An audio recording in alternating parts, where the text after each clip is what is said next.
But for a while there, you couldn't compete. Right. And you couldn't compete if you had a loan. The interest rates were great, helping drive the market, but cash was coming in. So then you had no appraisal, no inspection. That's who was getting that house. I don't like those markets. No, I don't think it's good for anybody. I don't like an imbalanced market. No. It's like, no. You know, I just read a story 2 days ago. A buyer bought a house, passed on the home inspection. There were $17,000 worth of bad windows, and they wanted the seller to pay for all of the windows because they should have been disclosed. Mm-hmm. And it went to court, and the judge said, well, you passed on the home inspection. Any qualified home inspector would have been able to tell you that those are bad windows. And then you could have made your rebuttal based off of that. But since you passed on it, you're paying for those windows. Mm-hmm.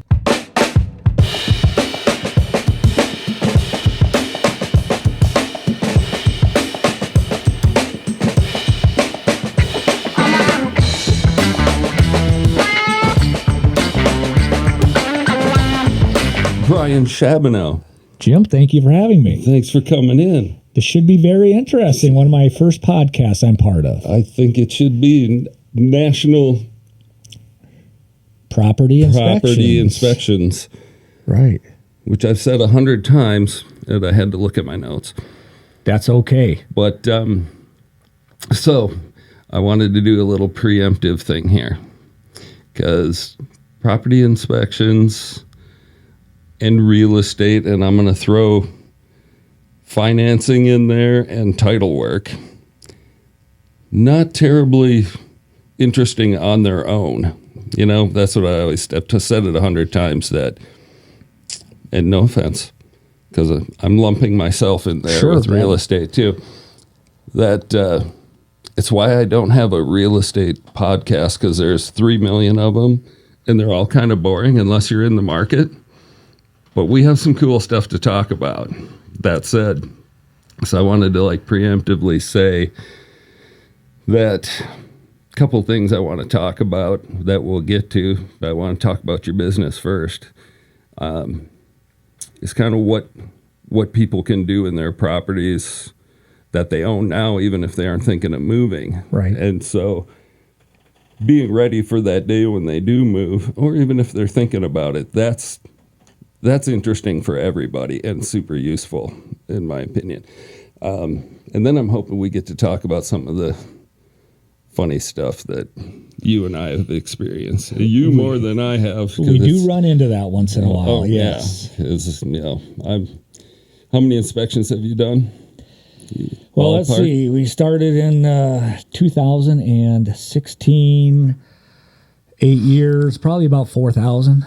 Yeah. Yeah, so we've been in a lot of properties. So you've got stories along those lines, and I'm somewhere over 500 transactions close. So I've seen a few. Right. But your business, I just like the way you're set up.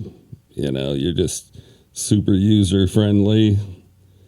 Your clientele can go directly in and schedule up. So tell us about your setup there.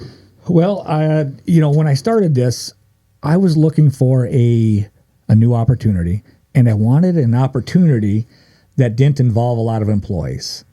So, before this, I had always had employees. I was always in management, owned other businesses. And as I got older, I just started realizing employees are a lot of work. And I wanted to do something that was I wanted to have fun doing it for myself without having a lot of employees. Yeah. Then lo and behold, we get busy enough. Now I've got employees again. But so when I was looking at this, I was looking for a franchise. And I did my research and got a hold of National Property Inspections, which was one of the best franchises, home inspection franchises in the country. And I'm so glad I've got a hold of them, because they've made the whole transition much easier. Yeah. They gave me the opportunity to hit the ground rolling. So they have a great back office support. They They got my formal training, all my education. Just like a realtor, you have to have so many hours of education before you can take your standardized tests. Sure. We also have to go through that. We have our continuing education credits that we've got to take on a yearly basis. So the franchise of National Property Inspections helped me get all of that done, provided all the training, all the back office support, websites, friendships, because there's several hundred National Property inspectors throughout North America, which includes Canada, because we also are up in Canada, which is called Global Property Inspections. So it has been a fantastic transition into this, and I love it. You know, it's one of those things that you don't think it's much fun or that exciting, but it really is. Every day is different. Yeah. Every home you go into is different. All the things that we get to see. I feel the same way about my work. Mm-hmm. I get way into it. I get excited. I get excited for my clients and stuff. And then when I say it's not that exciting to hear about, when you're in it, it is. Right. You know, and all four of those areas that I talked about with lending as well and title, there's kind of the four major components to real estate transaction inspection, your realtor. It all is. That. But I was going to ask you about that, about national property inspections, because we've been involved in a couple of transactions, right. I think on both sides of the deal, and I feel bad I choked on that, but I was wondering then with the national if it was a franchise, so that question got answered. Yeah, yep, definitely a franchise. You know, I'm guessing there's probably about a dozen inspection franchises across North America. Mm-hmm. NPI, National Property Inspections, happens to have the best rating out there. Mm-hmm. So we routinely are in the top 5, if not the top one inspection franchise. Mm-hmm. You know, and again, when I was going back to looking into what I wanted to do for my last career, I'm hoping, I was looking for something you can run out of your home or a small office, not a lot of overhead, and you can make some money. Isn't that what we all want to do, is make some money? And this lends itself perfectly to that. Mm-hmm. And you get to go into everybody's houses. I mean, how cool is that? It's something I like too. Yeah. If I go preview properties, I have fun with that. Oh, and you know, it is so cool what people can come up with for decorating, mm-hmm. new ideas. Yeah. There are some very creative minds out there. Mm-hmm. I'm not one of those, but I can sure steal an idea. Yeah, right. Yeah. Right. Well, so this, I do want to talk about, I want to talk more about your setup and how the whole process works. Sure. Yeah. Like I say, with that QR code with quick pause right there, because I will pop that up and people can stop and go check it out. But the scheduling and stuff is just so cool. It's so user-friendly. Well, there's many different systems out there and software programs you can use. And, of course, websites, you can do scheduling. What having a interactive website and scheduling system allows me to do is work and inspect without having to be on the phone every hour of the day. Mm-hmm. So if you go to our website, which is npiweb.com/Sioux Empire, you can schedule your own inspection right from our website. Mm-hmm. And what does that do? You can go on, you can check our schedule. So now you can come up with the time and date of an inspection that you want. You're a realtor, you know that you have deadlines that you've got to make, and sometimes you have 10 to 14 days to get a inspection completed. Mm-hmm. So if you are with a client or your client is scheduling it themselves, they can go onto that website, they can see what we have available. And each day I've got one other inspector right now. I am looking for another one. If anybody is interested in coming to work with Brian at National Property Inspections, I am actively looking for another inspector because we're that busy and we just can't keep up. That was just a little side go there. So anyway, what they can do also, they can see our schedule, see what time they want to have that inspection. They can see the pricing. All they got to do is put in the address, put in the square foot, the age of the house, and it tells them how much that inspection is going to be. From there, they can add on other inspections such as radon inspections or a sewer scope, a wood destroying organism inspection. We do mold inspections. So there's a whole bunch of other inspections that you can also choose from. We're coming into springtime. Maybe you want to do a sprinkler inspection on the home that you're going to be purchasing, so we can you can make sure that everything's working there as well. And what is nice about this whole system, again, it's all interactive. You can go on and do this yourself. You don't need me. I'm always available via text, email, or call, but it just allows me to keep working without being on my phone all the time. And then once you do get it scheduled, emails are going to go out. And this is to keep everybody together on a timeline and to know what's going on. We work with a lot of realtors, and the one thing I've learned over the last 8 years is realtors are busy people. They've got a lot of irons in the fire, and sometimes trying to corral realtors isn't always easy. But with this system, emails are going out to the buyer's real estate agent and the seller's real estate agent, going over the time, the date, what's to be expected on that inspection. And then the client is also receiving emails, time, date, address. They can pay online. It's all there for them to do. So it works out wonderfully for us. Again, it allows me to keep inspecting while having a virtual office. Yeah. You make us look good too if we get busy and space something out. There's that email keeping us on track. Well, you know what? In any business, you have to have good working relationships. And I love working with good realtors. You know, it is so much fun to interact with them. If I can help you and show how professional you are, your clients are going to like you. You're going to get a referral, and maybe you're going to use me again. So I'm constantly trying to assist the realtors as much as possible, as much as you can, you know, because again, it works so much better when we can all get along, when we can communicate, work together, and actually help each other out.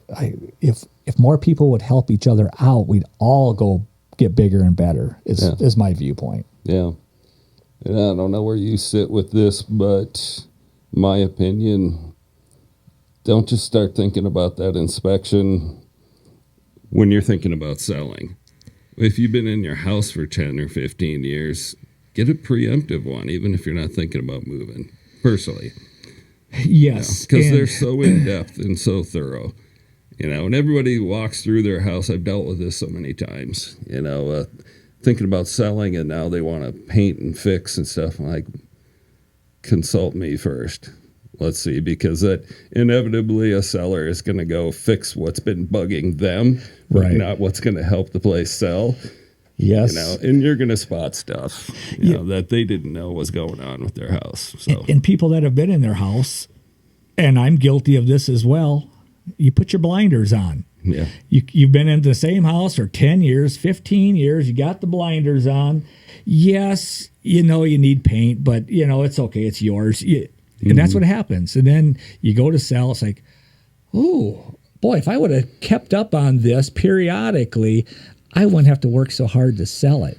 And we do those type of inspections. As a matter of fact, we do that for a lot of older clients that they just want to know what do they need to do, or what do they need to hire to have done. Because as we get older, as I get older, I don't like to climb on a roof quite as much. And if you're 70, 75, you may not want to climb on a roof, but we will.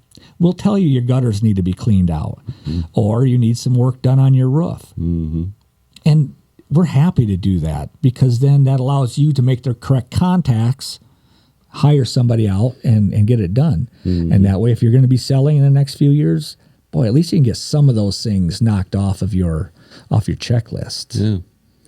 Yeah.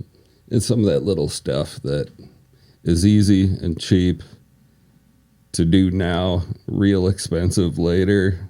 One of my pet peeves is negative drainage around a house.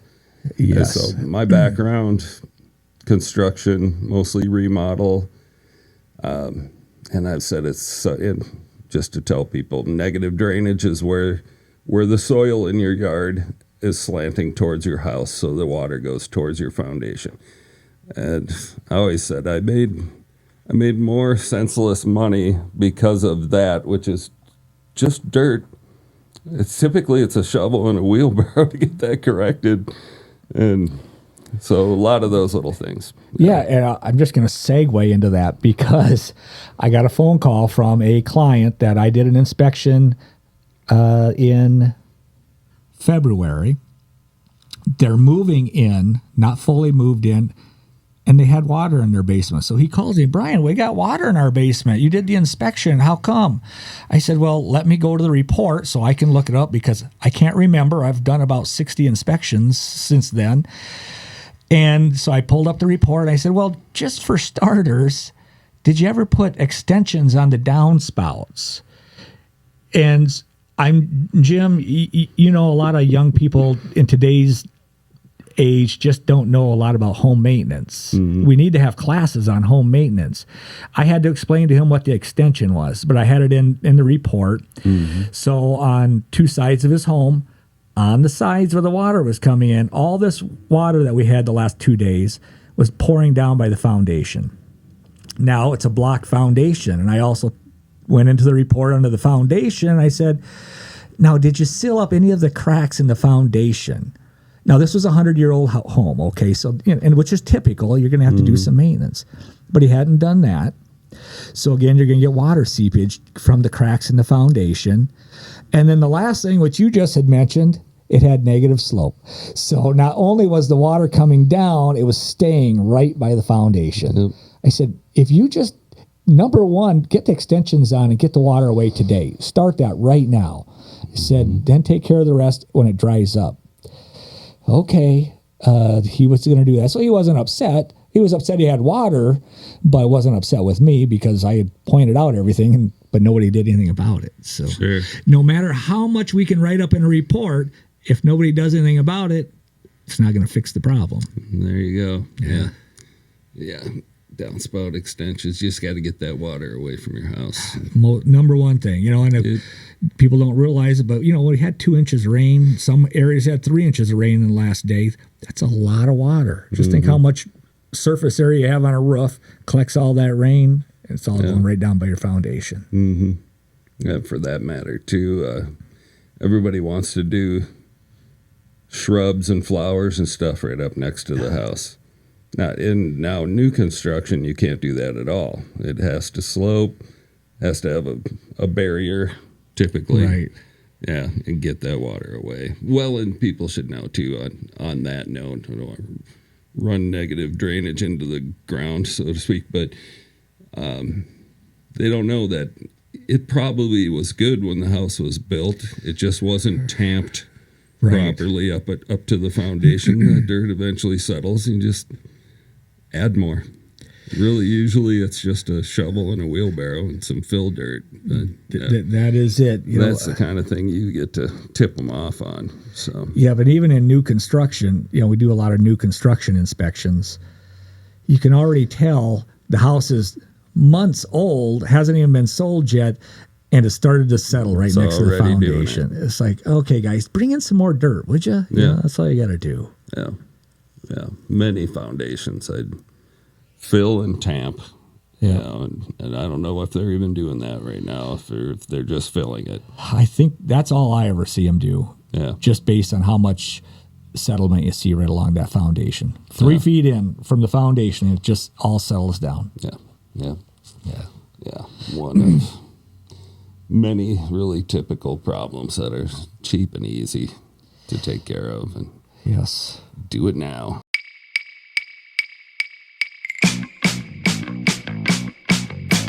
Ooh.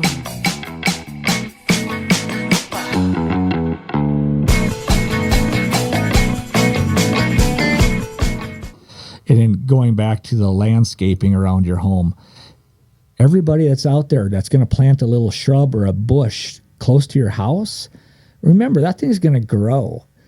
Read the size. So if it says it's going to get 24 to 36 inches big, Don't plant it 12 inches away from your foundation and your siding, because that's going to grow, and then that's going to start rubbing on your siding. If it gets big enough, those roots can actually activate into your foundation. So read the directions. If it's going to get 4 feet round, back that thing out so it has room to grow and expand. Those are just all the things that we see all the time. Yeah.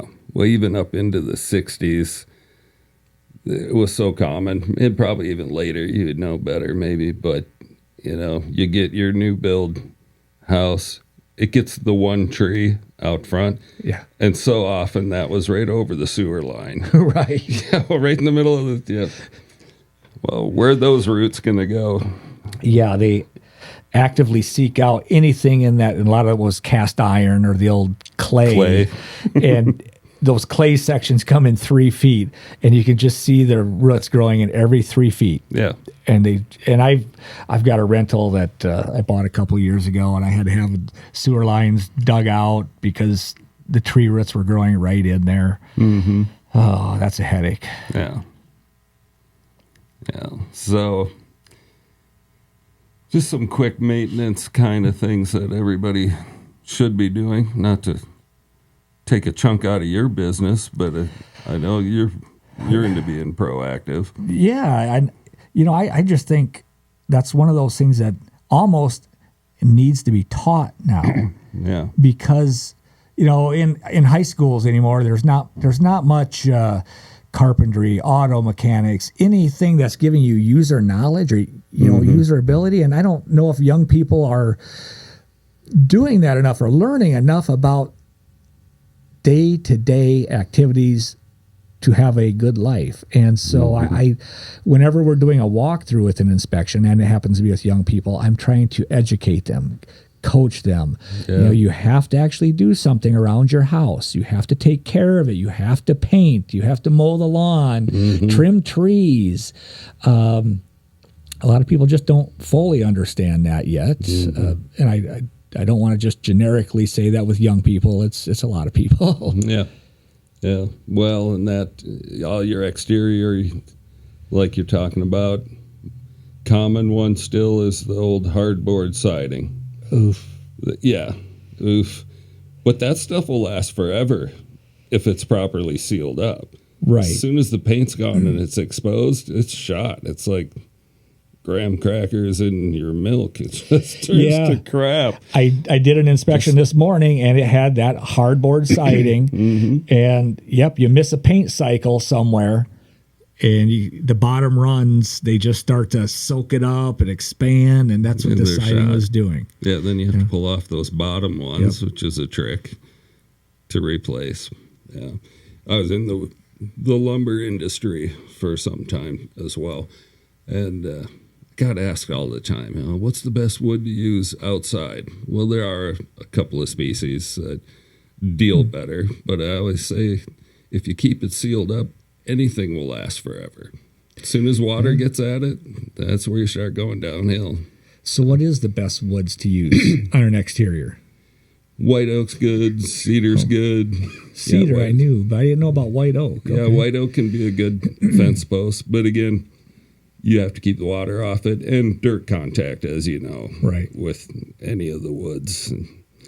That's where rotting's going to happen. So okay, so you were a builder before, correct? Okay, so because I always got to know why. Why do they do the things that they do? So every deck needs to have footings to put your posts on. I understand that.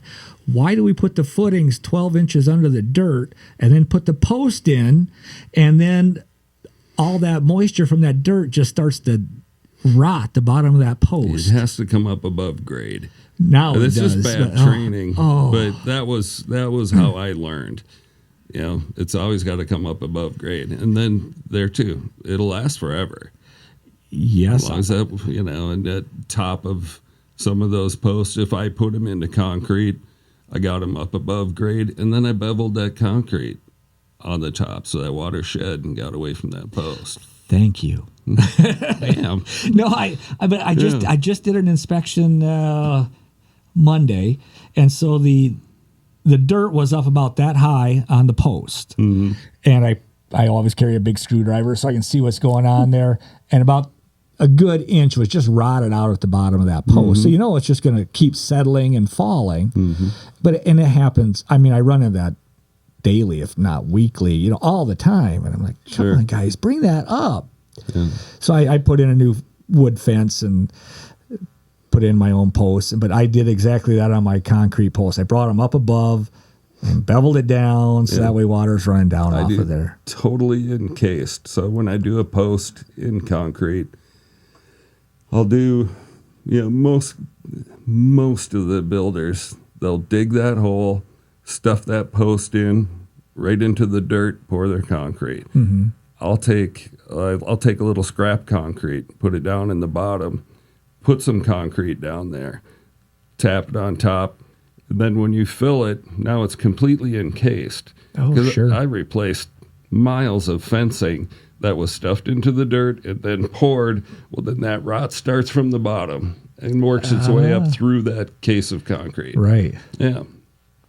It's another extra step, but, there's someone somewhere tearing down one of my old fences that's probably bitching at me because it was built well. Yeah. Well, this is why I love having conversations with people that do things because I get to learn then. Yeah. So thank you. That's excellent for me. Well, what's some of the crazy or funny or weird stuff you've seen? You must have stories along those lines. Oh, we have. To put you on the spot because we didn't talk about talking about this, but in Sioux Falls, South Dakota, our area, we have a lot of bats. Yeah.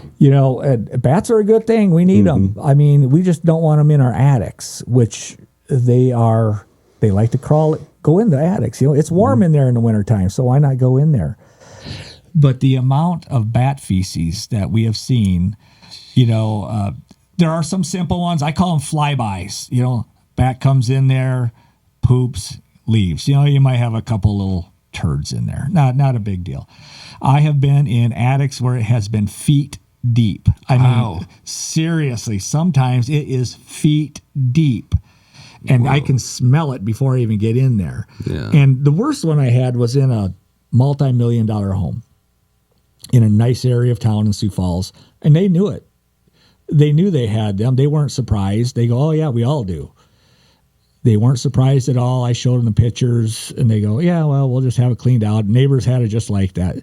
So when I can come into a situation like that and they're aware of it, that's fantastic because a lot of people will freak out. Yeah.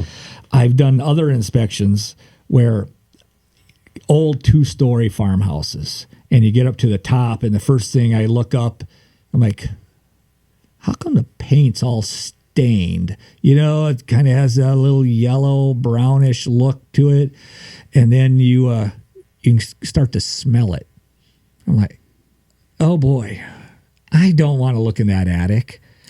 And you get into I have a mask on. I for every attic, whether it's dirty or brand new, I wear a mask because I just don't like inhaling either cellulose or fiberglass insulation. I don't, so we always have a mask on.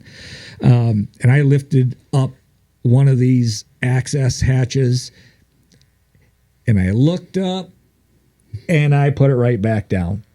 There was a colony up there. Ooh. I would have to guess there were probably 40 to 50 bats up there.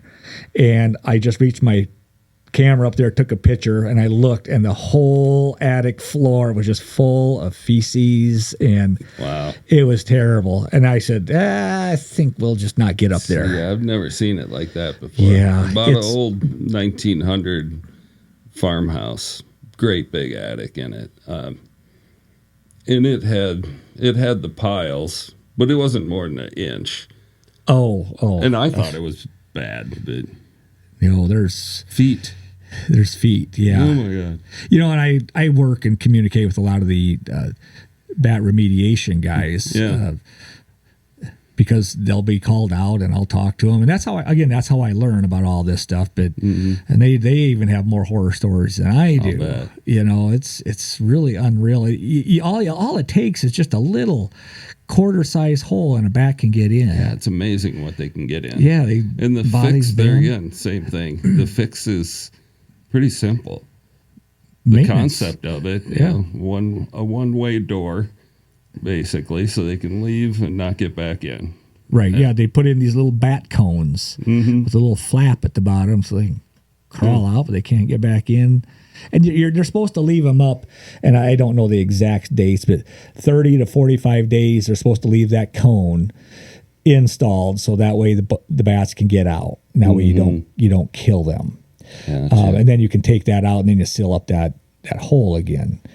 It's very easy to do. But they even say now, if you have bat droppings up in your attic, and we're not talking about feet of them, you just got some random bat droppings, you just leave it alone. Because it's worse to get that airborne. Sure. So if it's not a lot, you just take care. You just don't do anything with it.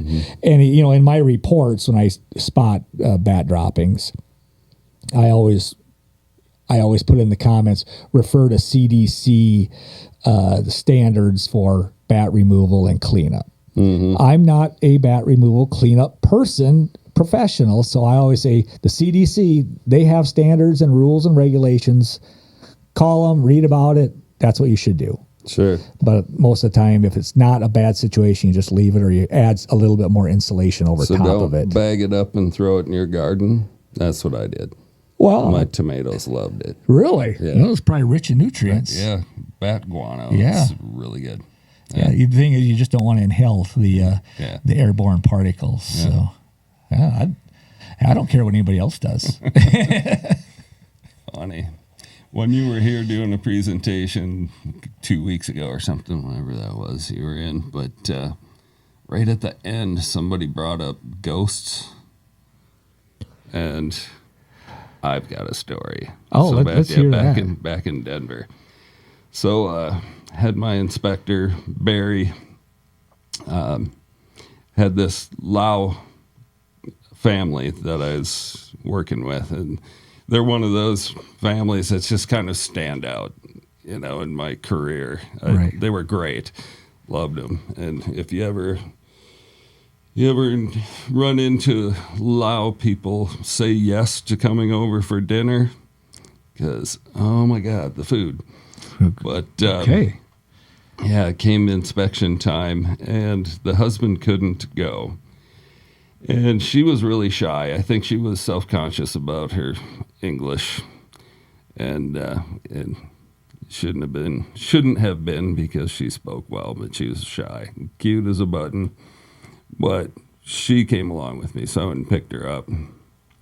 And on the way over, she said, "Jim, one thing scares me." I said, "What's that?" She said, "Ghosts." And it's like, I had to have her repeat it. It's like, "Ghosts?" "Yeah, that scares me. I think this house has ghosts." And I said, "I don't think so." And, "Well, how do you know?" And I said, "Well, I've been doing this a long time." I just kind of tried to work my way around it. Well, during the inspection, I don't typically hang out for inspections. And maybe meet up at the end with my client, get the summary, and let you do your job, kind of a thing. But he had called me over, and he was over by the fireplace, and he had opened up the flue, and about 4 dried up dead squirrels dropped down out of the flue. And I said, "Barry, you get those out of here, and you make sure you tell them how to properly cover their chimney." Right. He said, "Otherwise, I'm going to have to go look for another house. I'll about guarantee it." But so was the squirrels? Was that their ghosts then? They had heard those, or? Well, we told them how to properly cover their chimney. Right. So never knew that there was 4 dead squirrels in there. That's just another one of those maintenance things. And it's amazing. Simple fix. How many people don't have a chimney cap on? And so you got the clay flue coming out of the brick chimney. Mm-hmm. And squirrel trap. It is. Or birds. Yeah, birds. I don't know how many dampers I've opened. Here comes a nest, and yeah, I got called out to a house back in the construction days. A smell in one of the bedrooms. And I don't remember how exactly I tracked it down to this one wall, but I opened the wall up, and that whole channel, no insulation, full of birds. Oh, wow. I think it was, I heard one in there. Right. Flapping and scratching. I'm like, something's in here. And went tracked down the hole in the exterior that they were getting in. But yeah, great big bird trap. But there was years worth of birds piled up in the one channel. Oh, my. Yeah. Yeah. I mean, I've heard of bats and mice in those walls. Mm-hmm. Interesting. Yep. You know, a couple of years ago, I worked with an HOA community, a very nice HOA community, and their siding was all cedar siding, and it was older. You know, it was built back in the 80s, and the woodpeckers had just destroyed all of this siding. Oh my gosh! And so I had to do a write up for the HOA. What you know, what's causing this, what to do. And some of this was so bad, people were getting moisture on the inside of the house because water was coming through that siding so bad. And I mean, these were, again, this was HOA, nice houses, nothing under, you know, $500,000-$600,000 homes, but they had let it go too long. I'm actually going Friday to inspect a home in that area, and now everything's got new siding, which is, but they redid it with new cedar because they wanted to keep that same atmosphere in it because it's very wooded area. Just, you know, it's a beautiful little community. Yeah. So. Yeah. But yeah, woodpeckers, they can do a lot of damage too. Oh, yeah, I've got one. In fact, it's about his time of the year. He comes back just about now. But he starts out, I don't know why, but he picks on this street sign, a parking sign out front. Yeah. And he raps on that thing, and it's so loud. And he starts, it's like having a rooster. He starts at about 4:45 in the morning. Oh, yeah, then you don't need an alarm clock. Yeah. I had one that always would go on the gutter, the downspout. Yeah.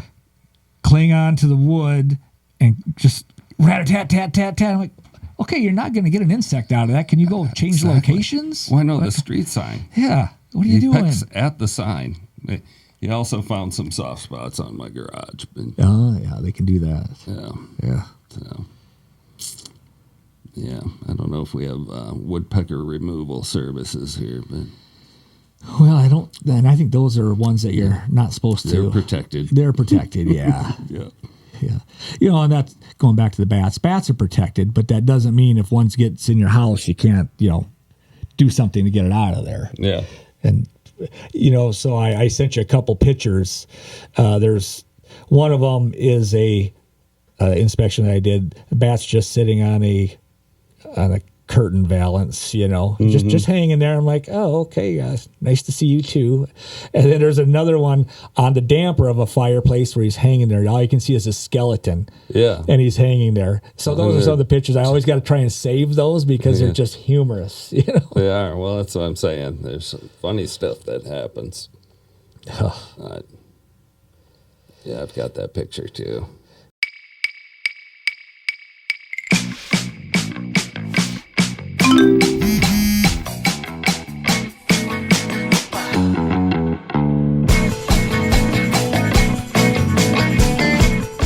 Yeah, you know, just again, going back to the simple maintenance, I could save a lot of people a lot of headaches. And we have ample professionals in our area. Trim your trees. You know, don't let the trees rub against your shingles. It just takes those asphalt granules off, takes them down to the tar paper very quickly. I mean, you don't have to do all this work yourself. You can hire all this out and get it done. Yeah. Yeah, just a few feet of clearance anyway. I've got one that's real close on my garage. Steep pitch, don't really feel like going up there, so I might call someone, just get it done. It's a 15-minute job. Yeah. Yeah. You know, but the wind in South Dakota, I always say, nobody told me before I moved here about the wind. And where are you from originally? Minnesota originally, but I did a big 20-year round trip. I was in Laguna Beach, California for 10 years, and then Denver. for 10 years. But even Minnesota, it's not like South Dakota. The wind here. Oh, these last couple days. This week we hit 50. I know. Yeah, Yeah. that's Now even if that tree limb's not touching, well, you get 50-mile-an-hour winds. It's gonna be dragging on that roof. Yeah, we are in that wind zone. You know, I guess that's why we have so many windmills in this area now. Right. You know, going all the way up Minnesota, South Dakota border, there's just windmill after windmill after windmill. Yeah. Which we'll see if that's going to pay dividends or not. Yeah. You know, the one thing is, how see. come every dividend that you get, there's always a drawback? You know, windmills, great source of energy, but when that windmill is done, those blades are done, that's not good for the environment either. But nobody ever talks about that. No, there's a lot of them that are balsa wood, and then it's fiberglass over. So now you're harvesting balsa wood. Yeah, and fiberglass Doesn't break down. Doesn't break down at all. So yeah, and the amount of oil it takes to get one up and running. So yeah, it's questionable if and when there's a return on that investment, and Yeah. if it's not just a placebo, make everybody feel good about doing their part or what, but we'll see. Well, in the end, it all comes down to money. Yeah. Somebody's making money, Yeah. and it's not me. So, Right. What else you got? what else? I had something on the brink of my mind there, and of course, squirrel. I thought about something else, and I lost my train of thought. Yeah, sure. So that happens pretty easily for me. This is my fault. I brought up squirrels. Yeah, well, that's it. That was it. Sorry about that. No, that is quite all right. You're looking for somebody. That's a good sign. You guys do a great job. So, Yeah, I've had up to 3 of us. There's 2 of us now. We were really rocking and rolling pre-COVID. COVID hit, and then and this was a national thing for inspectors. People quit. The interest rates had dropped so low, 2%, 2.5%. Yeah. The fight for a house was so strong that how could you get your offer to be accepted? I'll pass on the home inspection. Yep. So before COVID in Sioux Falls in this area, there were roughly 26 to 28 inspection companies. Mm-hmm. And then it's down to about 16 now. Mm-hmm. Because, that really hurt. If you're not doing inspections, inspectors can't keep working. Yeah. So we lost a lot of good inspectors. But we kept busy, we kept marketing. I love to get out and talk to the realtors, so that helps. If you can BS, you can talk to anybody. So that's the way I figure it. Well, we're going to feel the backlash from that market you just mentioned. Yep. For some time, because that was, for a while there, you couldn't compete if you wanted an inspection. And I always recommend getting one as a buyer's agent. Right. And, pre-inspection on a listing's a great idea too. Then you can go ahead, and if they accept that, then you can write it up without, possibly if you have a fresh one and somebody like you that's competent did it. But for a while there, you couldn't compete. Right. And you couldn't compete if you had a loan. The interest rates were great, helping drive the market, but cash was coming in. So then you had no appraisal, no inspection. That's who was getting that house. I don't like those markets. No, I don't think it's good for anybody. I don't like an imbalanced market. No. It's like, no. I just read a story 2 days ago. A buyer bought a house, passed on the home inspection. There were $17,000 worth of bad windows. and they wanted the seller to pay for all of the windows because they should have been disclosed. Mm-hmm. And it went to court, and the judge said, well, you passed on the home inspection. Any qualified home inspector would have been able to tell you that those are bad windows, and then you could have made your rebuttal based off of that. But since you passed on it, you're paying for those windows. Mm-hmm.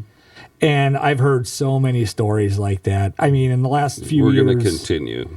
Yeah. We sold a lot of properties without inspection. Yes. Yeah. I get calls on a weekly basis. Hey, we bought a house. We didn't do an inspection. Will you come and inspect it now so we know what's going on? We know we can't do anything about it, but what we would like to develop is a to-do list. Mm-hmm. I'm like, that's perfect. That's exactly what we'll do for you. Perfect. Come in, and this will be the next couple years of activities that you can do to help keep your house strong. And if there's any repairs, here's what you need to do. Yeah. So there are people that now know I shouldn't have passed on the inspection, but they are being proactive and trying to, do something about it. Sure. Yeah, talking to one of mine, one of my buyers just about a week ago, and he had mentioned that. Never do it again without an inspection. He didn't get hosed on anything. It was a pretty good house to do that on. Right. But he was buying in that market, and he lost 3 deals, and then he finally came in and removed the inspection and came in hot on the price, and he got it. But well, even new inspections. So yesterday I did a brand new home, just got sold, just got built. One of the first things I do in every home inspection, I just go in, I turn on all the waters because I want to see what the water pressure is like. I want to make sure everything's draining correctly. Turned it all on, went down to the basement, and here the main sewer line was leaking.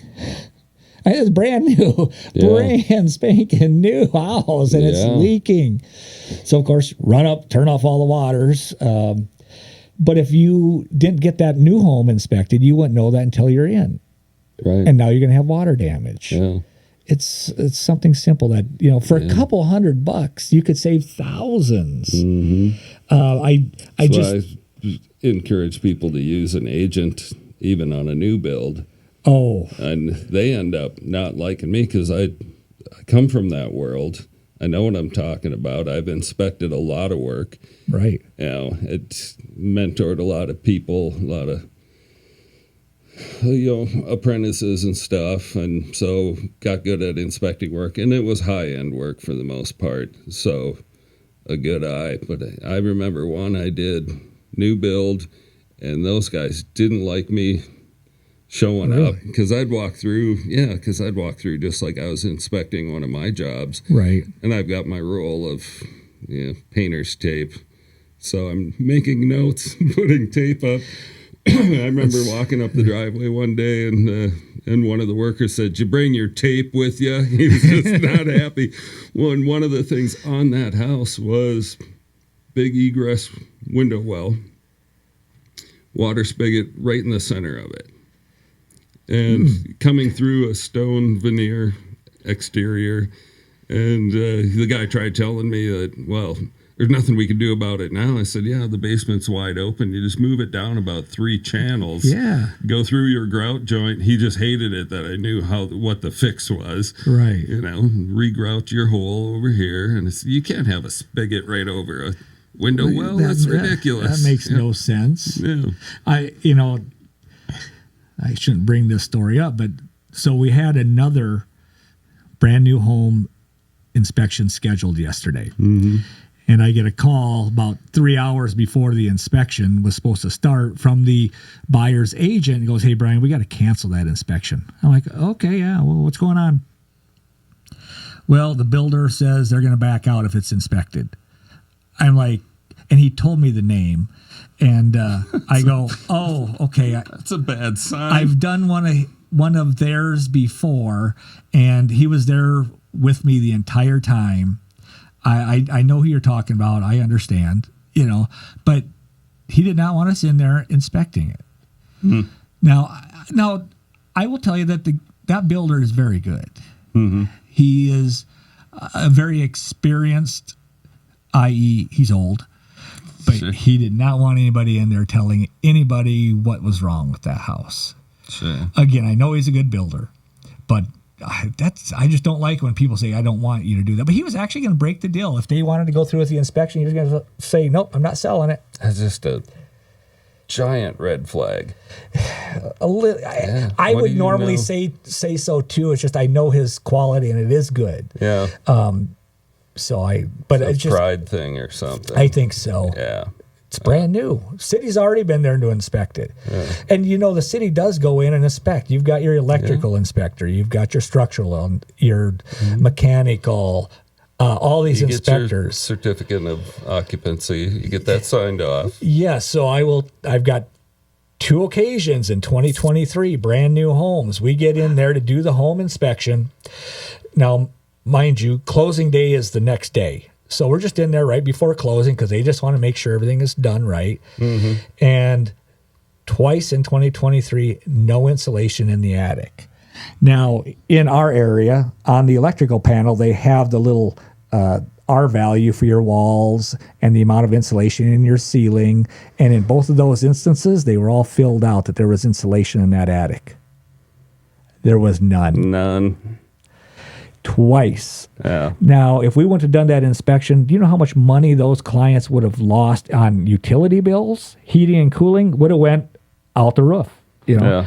Now, because we work in a good area, Sioux Falls is great. I contacted the listing agent that was in charge of that. By the time I left that inspection, they had insulators there.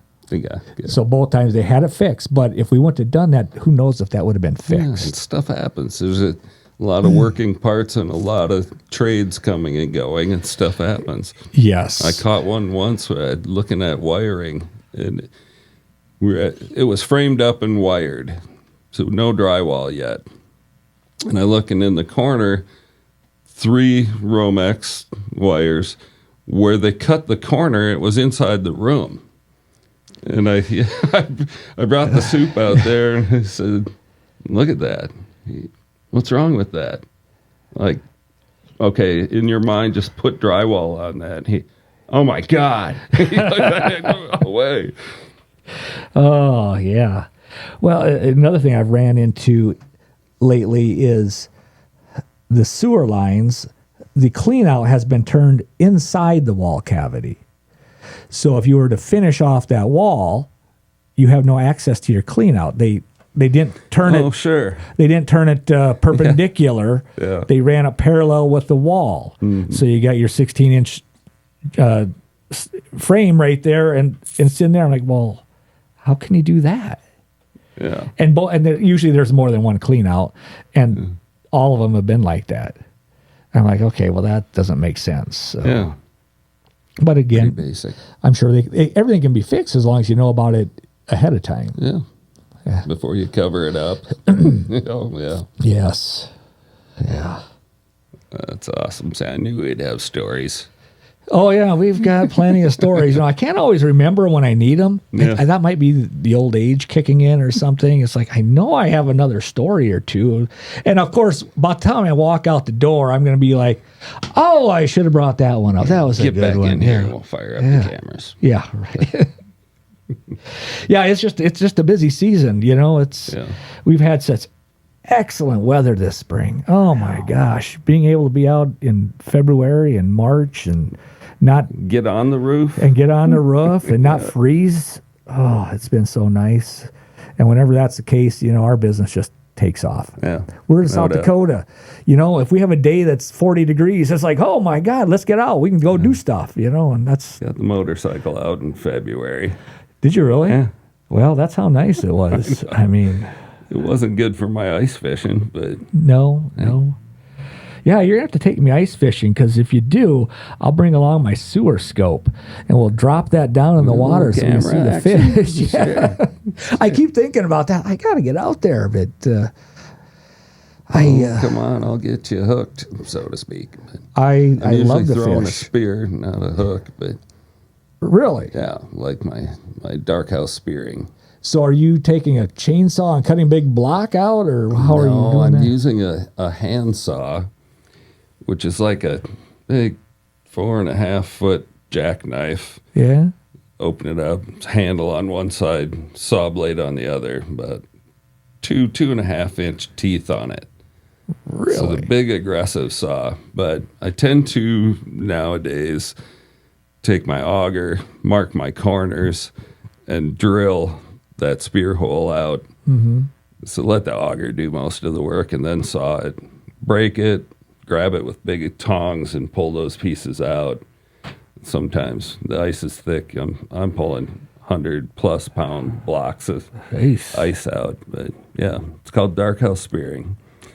So you'd love it. So are there any other type of regulations then that are different than line and rod? South Dakota's pretty friendly about it. So species wise, you go up into Minnesota, you're pretty much only spearing northerns, but that's kind of the primary fish anyway. But it's actually an ancient form of fishing. I mean, natives did it.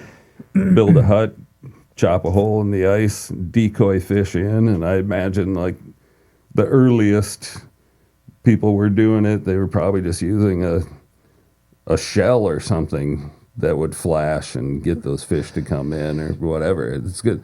It's about as basic as it gets. It's actually a 3D printed decoy, that yellow decoy my friend made for me. I just display it up here, but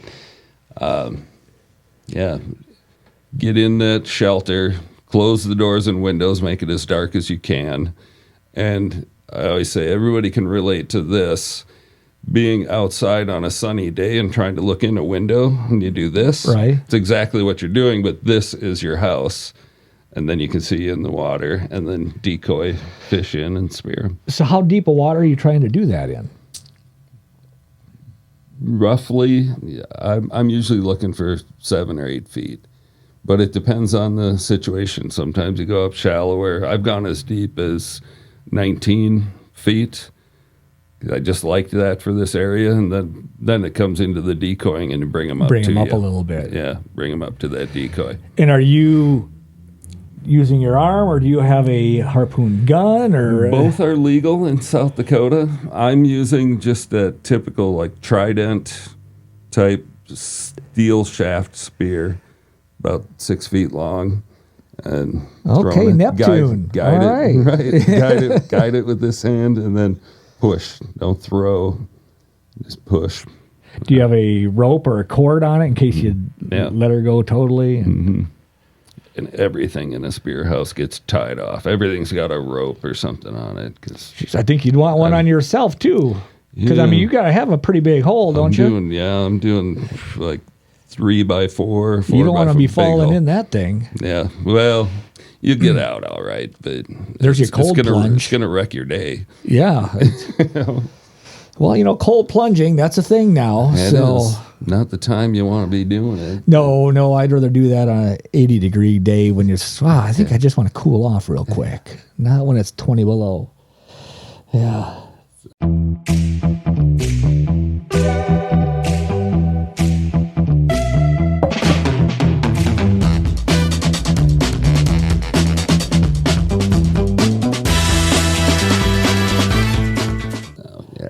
No, I'd love to fish. I used to love to be outside, fish, play golf, and these last few years I have all of that has taken a back seat, and which I kick myself for, because why do you work so hard? So you can go play, right? I'm not playing. I need to make a change here somehow so I can play just a little bit more. That's downfall of self-employment. So I try to plan mine, and it's usually during the week, and I got the duck slew to myself, right? That kind of a thing. But it's the pros and cons of self-employment. Then you have to protect it, because if you don't, burnout is coming. Yeah, I've learned that. I've had burnout before. I've had a business before. I had a bakery before for just under 10 years. Really? And that was a lot of work. Yeah. Midnight hours, 4 o'clock in the morning, 3 o'clock. And that burnout was there, and I've been in big box retail management, and that was back in the day when late 80s, 90s, when our saying was just another 12-hour day. I mean, that was it. You just it didn't have any protection for managers back then. It was if you wanted to move up, you're going to work, and you're going to work as long as it takes. And that's probably that's the environment I grew up. So I'm still doing it, but I don't want to anymore.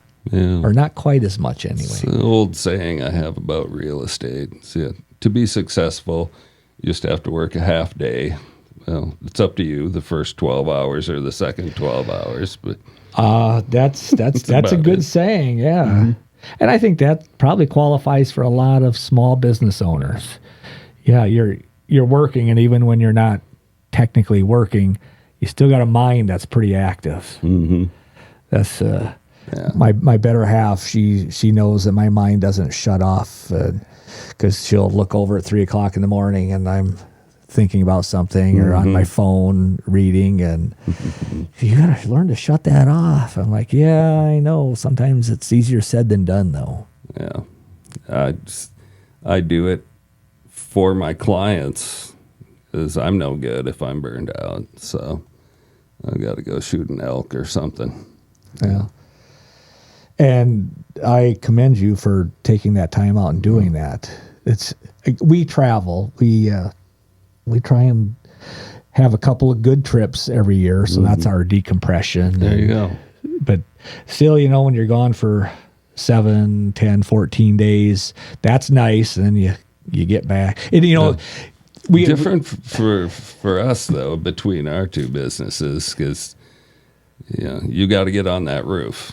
There's a lot of stuff I can do with a computer and a phone out of town, and easy enough to get back up so the ball doesn't stop rolling. I answer my phone, or I check in even when I'm in Mexico or the Dominican or whatever. And you go for 7, 10 days. It's like the first 2 days you're kind of like, okay. Yeah. Then you have a couple of good days in the middle where you relax, and then it's like, I got to go back to work. And we went to Europe this last October. We went over to Portugal, which everybody always goes, why'd you go to Portugal? I don't know. It was our first foray into Europe. It's supposed to be a safe country, beautiful country, fairly inexpensive, and we just enjoyed it. How great. Beautiful, great wine, great food, great people. You got the ocean, you got the mountains, you got vineyards, you have everything. Yeah, cool. Yeah, it was awesome. We're planning our next European one for 2025. So we want to do Ireland, Scotland, and England. Yeah. That's where we want to go next. We want to do at least 2 weeks for that one because it's fun to be able to immerse yourself. Mm-hmm. It's not much fun if you got to travel hard to see things, because then it's not quite as enjoyable. I would rather see fewer things, sit down at the pub for 3 hours and talk to the locals and really learn about what the area is like. Yeah. To me, that's what I enjoy. Especially Ireland. Oh, yeah. And that is one I would do. And that's what we did in Portugal a lot. We would rent bikes. We just tootle up and down, stop, and drink our wine or our beer. And Portugal has great beer.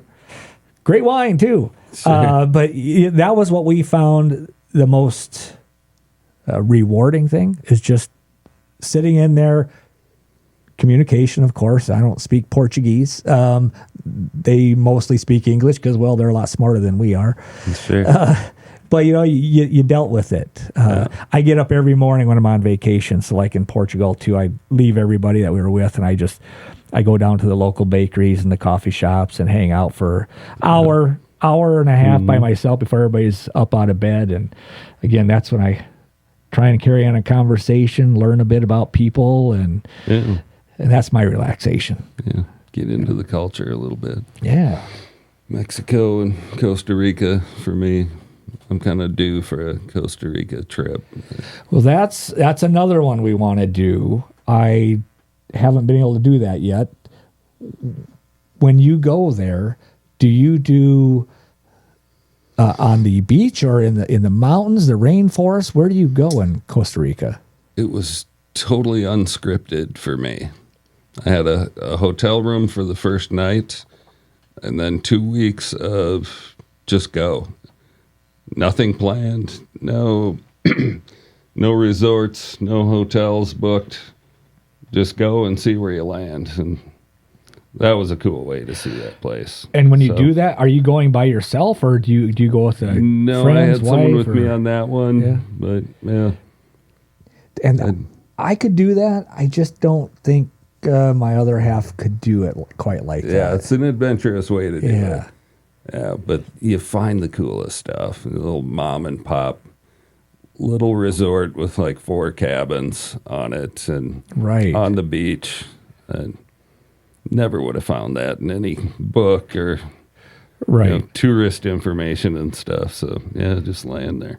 But Okay. Well, yeah, that's definitely one of those go-to. We had been on a basic routine, it was Dominican, Mexico, Sure. twice a year, once in this late fall. Costa once- Rica's perfect transition for you. Yeah. Well, that's what we want. I'd It's like to do 60% Belize. of the population speaks English. Well, A higher literacy rate there than the U.S. really? And super friendly people. Okay. Don't get too close to either of the borders, Right. Nicaragua or Panama.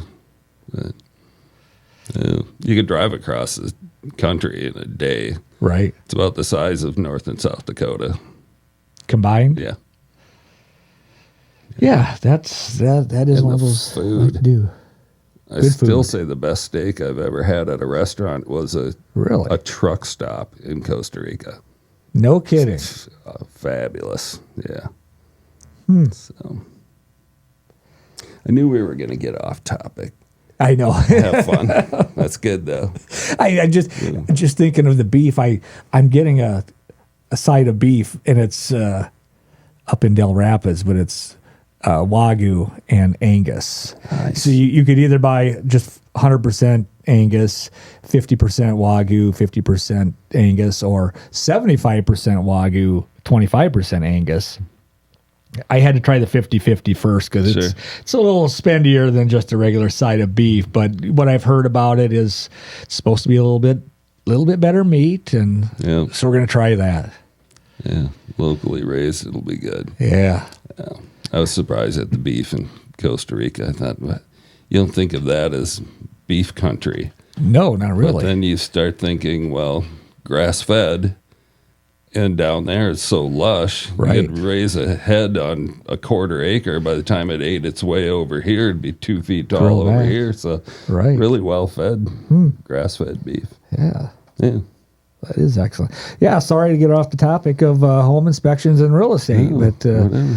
and my mind just kind of wanders wherever it goes. I tell So everybody that comes on, I'll plug your business if you have one, or if you're in sales, I'll plug that. And I don't care if we talk about puppies for an hour, whatever. I think you long as learn it's a lot about fun. people during the discussion. Mm-hmm. Yeah, because you know what? If you're going to do business with people, don't you want to know about the person? Yeah. That's the way I've always dealt business. And just another thing I always tell people when you're starting out in business, be friendly. Don't you want to be friends with the people you're doing business with? Because you know what? Everybody makes a mistake. Mm-hmm. But if you happen to be friendly and a friendly person, you're much more likely to be forgiven if you make a mistake. Right. Because it's hard to be mad at a friend. All right. Why Right. not, Good call. Why not make everybody your friend? I think it's such a simple concept, but boy, there are people don't like to do that. You know? I don't know. Well, we burned through an hour. That was a good okay. talk. Yeah, I appreciate you having me on. This has been a learning experience for me. I appreciate explaining this process Yeah. because as somebody that's not not into this. I listen to podcasts, but you never get to see the back end of it in action. Mm-hmm. So it's been kind of eye-opening on what this experience is like. Cool. And I love your office. Thanks. I mean, I'm in a lot of realtors' offices, but never one that's quite so homey like Little this. cozy little yeah, it hang is. out. Yeah. Yeah, it really is. Yeah. Well, good. Well, thanks for coming on. Absolutely. We should do it again. We'll talk about everything but inspections in real estate. I can do that. Yeah. I can do that probably more than I can talk about other things. So. Good deal. Well, thank you.